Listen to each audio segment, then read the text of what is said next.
تا حالا شده کاری بکنی فقط چون نمیخواستی طرف مقابل ناراحت بشه؟ من یه دوستی داشتم به اسم آرش از اون آدمایی بود که همیشه باشه میگفت. باشه به چیزهایی که دلش نمیخواست.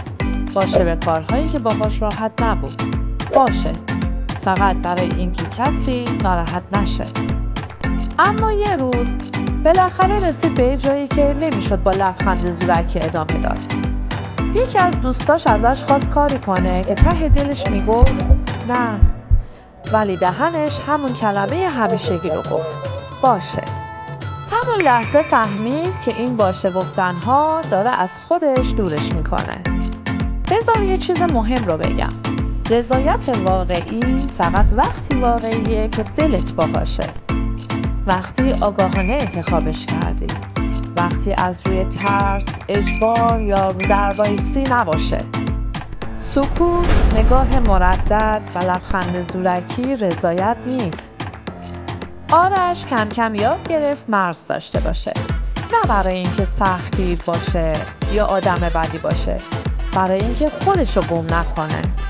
اون لحظه‌ای که برای اولین بار گفت نه، صداش لرزید اما دلش آروم شد. دوستش جا خورد ولی گفت باشه، مشکلی نیست. و آرش فهمید آدم درست مرزتون میفهمه. مرزبندی یعنی بدونی کجا میخوای وایستی. یعنی بتونی بگی من با این راحت نیستم، آمادگیشو ندارم الان، و یا ترجیح میدم این کارو نکنم.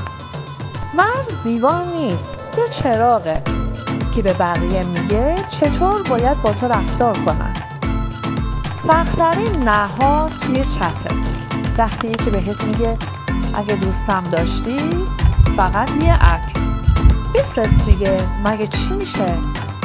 این فشار نشونه علاقه نیست، نشونه بی‌احترامی به مرزه. آرش یاد گرفت بگه نه، راحت نیستم، همین.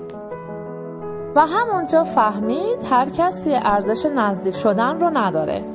گاهی یه نه کوچیک یه بله بزرگ به خودته. تا آخرین باری که یک نه محکم گفتی کی بود؟ برام تو کامنت ها بنویسید.